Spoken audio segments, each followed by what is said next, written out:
जी नाज़रीन, इस वक्त हम अडयाला जेल के बाहर फैक्ट्री नाका पे मौजूद हैं। मंगल का दिन है। यहाँ पर इमरान खान की बहनें मुलाकात के लिए आती हैं और ये 4 बजे का टाइम होता है। 4 बजे गुजर चुके हुए हैं, लेकिन फिर भी स्टिल यहाँ के लाखों के लोगों को मुश्किलात डालने के लिए स्टिल बैठी हुई हैं। और हमारे साथ सीनियर सहाफ़ी तैयब बलोच साहब मौजूद हैं। उनसे पूछते हैं कि आज नरीन, उनकी जो बहन है, उन पे HCCIA की तरफ से FIR भी हुई है, उसके बारे में आप बताएंगे कि जब FIR होती है तो पुलिस फौरन पकड़ने के लिए आ जाती है, अदारे हरकत में आ जाते हैं, लेकिन यहाँ पर FIR होने के बावजूद भी स्टिल उनकी बहन जो नरीन रियाजी है वो यहाँ पर बैठी हुई है। देखिए, सबसे अहम बात तो ये है कि मैडम नूरीन नियाजी जो अलीमा खानम इमरान खान की बहन है वो यहाँ पे बैठी है। और जैसे आज ही MCCI की जानिब से जो एक मुतनाज़ा उनका एक स्टेटमेंट था, खसूसन मार्का हक से मुतल्लिक भट्टी साहब जो उन्होंने ज़बान इस्तेमाल की, वो कोई पाकिस्तानी तो सोच नहीं सकता। अनफॉर्चुनेटली उनके उस बयान को फिर इंडियन चैनल ने जिस तरीके से पोर्ट्रे किया और वो पूरा एक मंजरनामा उन्होंने ऐसा किया कि पाकिस्तान को लेट डाउन करने की कोशिश की और इंडिया को, मोदी को ग्लोरीफाई करने की कोशिश की। जबकि हमने अभी देखा न्यू दिल्ली के अंदर जो इजलास चल रहा, वो एहतजाज चल रहा था स्टूडेंट्स का, वहाँ के स्टूडेंट्स, इंडिया के स्टूडेंट्स, वो कह रहे हैं कि जी पाकिस्तान, हाँ, फील्ड मार्शल और पाकिस्तान की तारीफें कर रहे हैं और अपने मोदी की हुकूमत को आईना दिखा रहे थे। मतलब हमारे दुश्मन के बच्चे वो भी सच और हक को मानते हैं। यहाँ पे जो अपने आप को पाकिस्तानी कहते हैं, जिसका भाई पाकिस्तान पे बरसर इक़्तिदार रहा, उसकी बहन की जानिब से एक ऐसा स्टेटमेंट आना इंतहाई अफसोसनाक था। बहरहाल उस स्टेटमेंट पे फर्दर कार्रवाई हुई और उसकी कार्रवाई के नतीजे में उनके पहले नोटिस जारी हुआ था, जवाब तलब किया गया था। अब खबर ये आई है कि जो है वो FIR भी दर्ज हो गई है, मुकदमा दर्ज हो गया। अब आप वाला सवाल है जिस पे मैं आना चाहूंगा कि वो इधर बैठी हुई गिरफ्तार क्यों नहीं किया गया, ये एक बड़ा अहम सवाल है।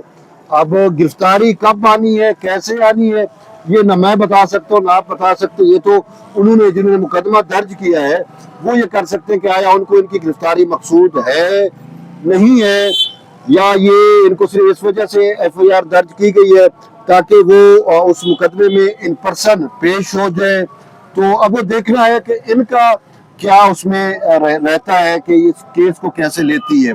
अगर ये पेश हो जाती है तो शायद गिरफ्तारी की नौबत ना आए, वो पेश होंगी तो वो जो तफ्तीश होगी, तहकीक होगी, चीजें वो अलग सी है। बहरहाल अगर नहीं होती तो इनको गिरफ्तार भी किया जा सकता है। हो सकता है ये यहाँ से जाए और खबर मिल जाए गिरफ्तार हो चुके हैं, तो ये तो बहरहाल इंतजामिया ने करना है ना, ये आप और हमारे उसमें तो नहीं है कि वो इनको गिरफ्तार क्यों नहीं कर रही। लेकिन आपका सवाल बड़ा वैलिड है। कोई सहाफी इस तरह के मुकदमे में, या इस तरह का मुकदमा आम होता है, मैं आपको 2-4 नाम बता सकता हूँ। वो रिहान तारिक था, सही है। उसने एक मुतनाज़ा, लेकिन उसने तो इंडिया को ग्लोरीफाई नहीं किया, मुल्क दुश्मनी नहीं की थी, लेकिन एक मजहबी मुनाफत से मुतल्लिक उससे सरजद हो गया, वो उसको जेल हो गई। बिल्कुल, आज से 9 मुहर्रम को उसने बयान बिल्कुल, वो पकड़ा गया। तो ये क्यों नहीं पकड़ा गया, ये फिर जवाब जो है ये तो इंतजामिया देगी। अच्छा, दूसरी तरफ यहाँ पर देखें कि यहाँ पर हर मंगल में यहाँ पर यह सूरत हाल होती है। खासतौर पर मैं अडयाला के इर्द गिर्द जो लोग रहने वाले हैं उनकी मैं बात करना चाहूँ, उनको बहुत सी मुश्किलात का सामना करना पड़ता है। अब तो कुछ कम हो गया, वरना हर मंगल और जुमेरात को यहाँ पर, अगर मेरा कैमरामैन सामने वो पंप दिखा सके, वहाँ पर उसका जितना बिजनेस है वो सारा फ्लॉप हो जाता है। ये 2 दिन हफ्ते में समझ लें कि यहाँ पर बंद होता है। और यहाँ के जो मुकामी लोग हैं, एम्बुलेंस हैं, हॉस्पिटल जाने वाले हैं, रोजगार कर जाने वाले हैं, यानी कि स्टूडेंट्स हैं, उनकी इतनी मुश्किलात का सामना करना पड़ रहा है। कम से कम 2 से 3 किलोमीटर का जो फासला है वो पैदल चलना पड़ता है, क्योंकि खास तौर पे यहाँ पर धरना दिया जाता है। जब धरना दिया जाता है तो रास्ते ब्लॉक किए जाते हैं। और दूसरी तरफ यहाँ पर इन्होंने प्रोटेस्ट की कॉल दी होती है हमेशा, यानी कि कई बार तो इन्होंने ये कहा कि हम 10,000 कारकुनों को यहाँ पर लेके आएंगे, लेकिन जब 10,000 कारकुन यहाँ उनकी बार बार कहने के बावजूद यहाँ पर नहीं आ सके, तो इन्होंने अपने लीडरशिप से नाला नजर आने के बाद उन्होंने कहा कि हम तीनों बहनें यहाँ पर मुलाकात के लिए आएंगे हर मंगल को, बाकी कारकुनों की जरूरत नहीं है। क्योंकि जब उन्होंने आईना में देखा कि सिर्फ हमारी जो पार्टी है वो सोशल मीडिया की हद तक महदूद रह गई है, बाकी ग्राउंड रियलिटी में तो आपको पता ही है कि यहाँ पर उनके जो दावे किए जाते हैं वो बिल्कुल कदरन बिल्कुल सामने रोड पे नजर आते होते हैं। तो इसी वाले से अब देखें कि दूसरी तरफ ये है कि जब भी कोई खास त्यौहार आता है, कोई तंजीम आती है, कोई भी दिन खास तौर पे आता है, आप खास देखें कि 5 दिन उन्होंने चुना है। कश्मीर डे का हवाला है, लेकिन इन्होंने अपना प्रोटेस्ट का खान इमरान खान के हवाले से इन्होंने चुन लिया है। अब वो प्रोटेस्ट जो करना है, अपनी कॉल दी जा रही है, लोगों को मोटिवेट किया जा रहा है कि हमने यानी कि 5 अगस्त को यहाँ पर प्रोटेस्ट करना है।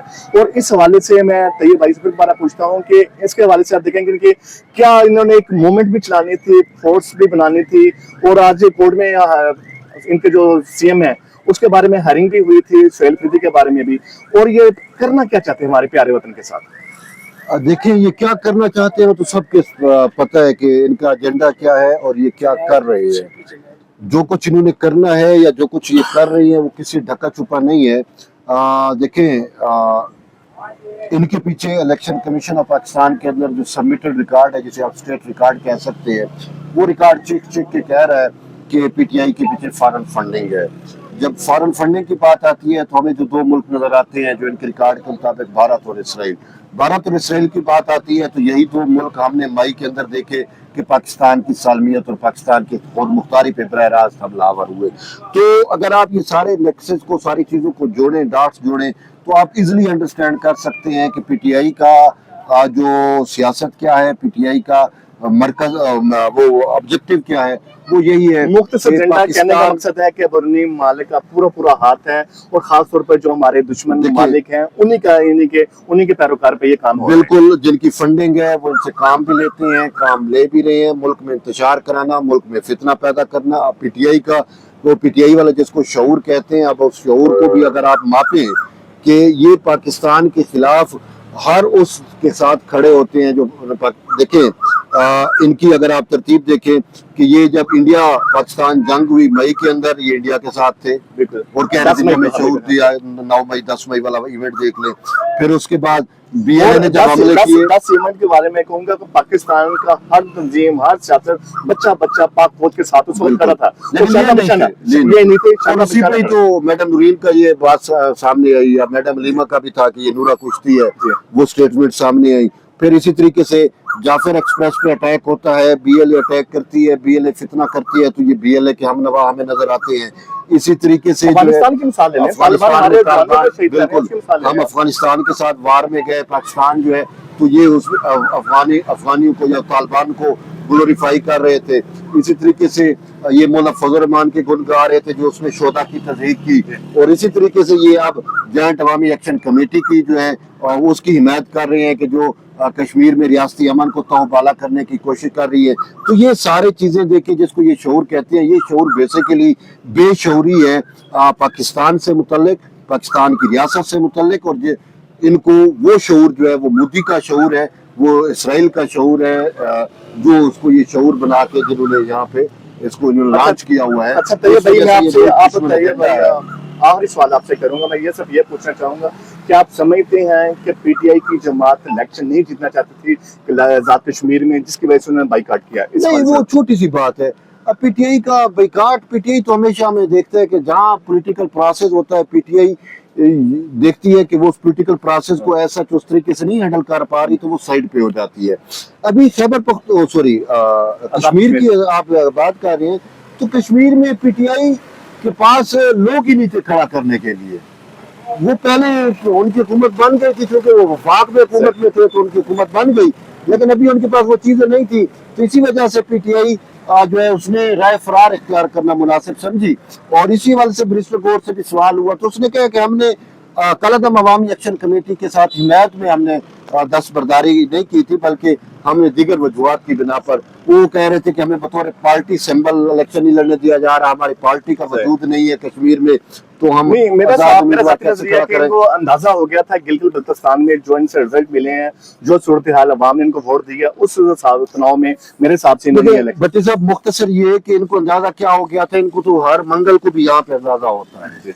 कोई भी पॉलिटिकल मूवमेंट, कोई भी पॉलिटिकल कैंपेन, कोई भी पॉलिटिकल, वो उस वक्त कामयाब होती है जब अवाम के साथ आपकी जुड़त होती है, अवाम आपके साथ होती है। जब अवाम आपसे नाला हो जाए, जब अवाम नाराज हो जाए, जब अवाम आपके साथ न हो। आप मैडम अलीमा को देख ले, स्ट्रीट मूवमेंट चला रही कोशिश कर रही है, अवाम को मोबिलाइज करने की कोशिश कर रही है, लेकिन वहां पे इनको किस तरह के सवालात का सामना करना पड़ रहा है। तख्तबाई की मिसाल ले लें आप, तख्तबाई में वहाँ का जो एमएनए है, पीटीआई का है, वो वहाँ पर सिर्फ एमएनए नहीं है, एक हल्के में अगर आप जाते हैं, एक जिले में जाते हैं, तो वहाँ पे कम अज कम 2 या 3 एमएनए की सीटें हैं, चलो 2 भी लगा लो, और उसमें 5 से 7 एमपीए बनते हैं। कोई भी एमपीए एमएनए इनके साथ नहीं होता। और वहां पे लोगों ने इनसे सवाल भी किए, मैडम अलीमा से, कि ये तो किराए के टट्टू हैं, फिर आप इनको इस्तेमाल करती हैं, ये यहाँ पे आते नहीं है। और बात ही फिर वही पे बात आती है कि अवाम इनके साथ अब नहीं है। जब अवाम नहीं है तो ये कश्मीर के इलेक्शन से भी राय फरार इख्तियार करेंगे। मुख्तसर यही है कि ये सोशल मीडिया की पार्टी थी, सोशल मीडिया की हद तक थी, अब वहां पर महदूद हो गई, यहाँ पर उनके साथ कोई पब्लिक नहीं है। वैसे कहने को तो सिर्फ दावों की हद तक तो कह सकते हैं कि 80% ये जो दावा करते हैं पब्लिक उनके साथ है, लेकिन ग्राउंड रियलिटी में यहाँ पर ये सबसे बड़ा ग्राउंड है यार, 2 दर्जन 3 दर्जन से ज्यादा लोग नहीं खड़े यहाँ पे, इससे बड़ा क्या होगा आपको फील्ड में। तो नेक्स्ट मुलाकात करेंगे नेक्स्ट मंगल में, यहाँ पर सूरत हाल भी बताएंगे क्या सूरत हाल है अडयाला में, और आगे वाले जो 5 अगस्त की कॉल दी है उसके बारे में अपने नाज़रीन को ब्रीफ करेंगे। शुक्रिया।